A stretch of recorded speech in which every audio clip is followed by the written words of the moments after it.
Welcome to the Orange Twist, your 10-minute shot of insight to shake up your thinking on leadership, culture, and change. Hosted by Giovanna D'Alessio, Master Certified Coach. Episode 12. Depth, not just development. The new journey of leadership growth. Let me tell you about a woman named Lara. She has been in a leadership role for 3 years. Sharp mind, high drive, loyal to the organization. But lately she is restless. Not burned out exactly, more like emotionally undernourished. She has completed 2 development programs. Her LinkedIn is a museum of certifications. But something is missing. When asked, she says, I know how to lead, but I'm not sure who I am becoming as a leader.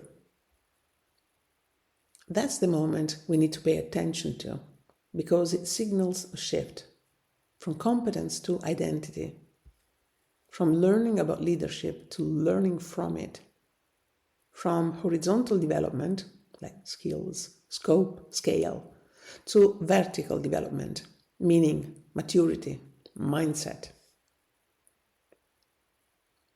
The leadership development industry is enormous, and yet, paradoxically, many leaders feel emptier after training than before. Why? Because most programs focus on what leaders do, not on how they grow. They deliver frameworks, but not transformation. And they forget the one truth that no organization can afford to overlook anymore.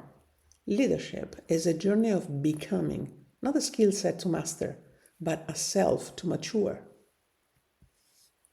So here's what's changing.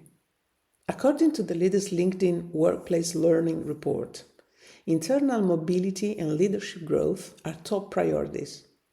Yet, time spent on actual learning is dropping. And while companies are investing more in leadership, many aren't seeing results. And why? Because the dominant model is still transactional. You go on a course, you get a toolkit, and you go back to your job. But that's not how humans change. We don't transform through toolkits. We transform through experience, reflection, and relational mirrors. Let me offer a different lens. Imagine leadership development not as a ladder, but as a spiral. Each turn deepens your capacity to hold more complexity, more ambiguity, more humanity. But that spiral, descent, requires pause. It requires a kind of slowing down that most organizational culture are allergic to. And yet, that's where depth lives. Richard Barrett writes about levels of consciousness in leadership. At lower levels, we lead from survival and control. At higher levels, from meaning, service, and legacy. The work isn't just upward, it's inward. But here's the catch. No one can walk that path for you. You can't outsource depth. You must choose it. There's a moment in every leader's life, often quiet, often private, when the old ways stop working. You stop wanting to impress. You stop chasing roles. You start wondering, who am I really in this role? What do I believe about power, about people, about purpose? Where am I hiding and why? What wants to be born through me in this season? This is not ego. This is not indulgent. This is the beginning of vertical growth. And it's deeply strategic because organizations are crying out for wise, whole leaders, not just fast ones, not just smart ones. Leaders with range, with inner anchoring, with presence. So let's be practical. If you're a talent leader, coach, or HR partner, how do you bring this kind of depth into leadership development? Here are 3 invitations. First of all, design for the long arc, not the quick win. So stop asking what will they learn and start asking who will they become.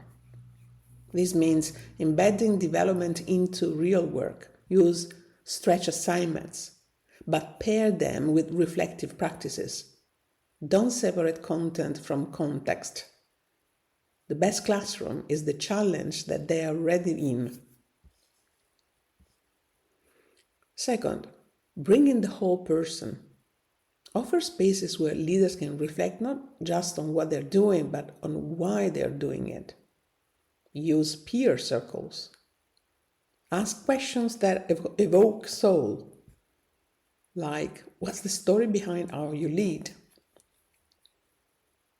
What are you trying to prove or protect or heal through your role?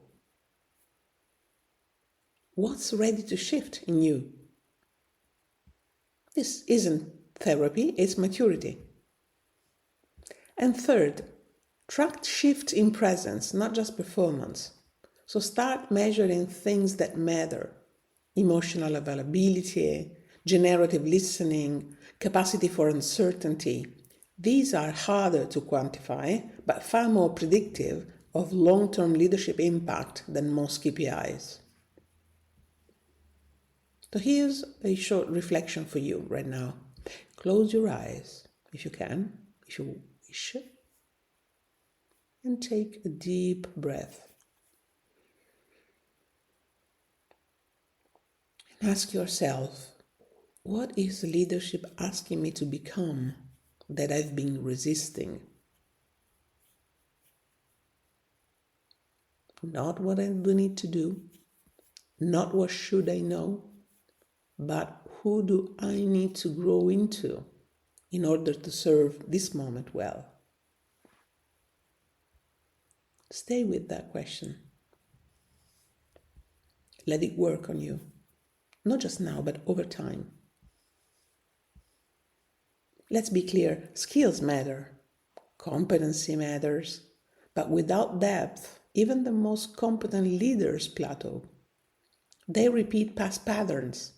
They perform leadership, but they don't live it. Depth is what builds inner authority. Depth is what carries you through crisis. Depth is what makes you not just a better leader, but a truer one.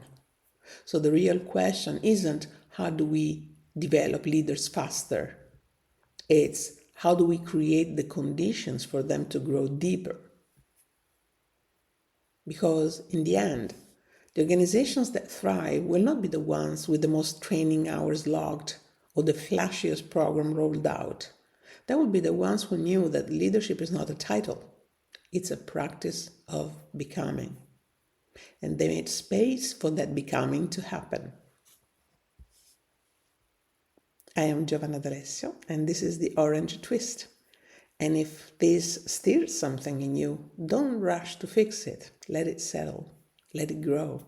And above all, give yourself the depth that you so often give to others. Let's keep twisting.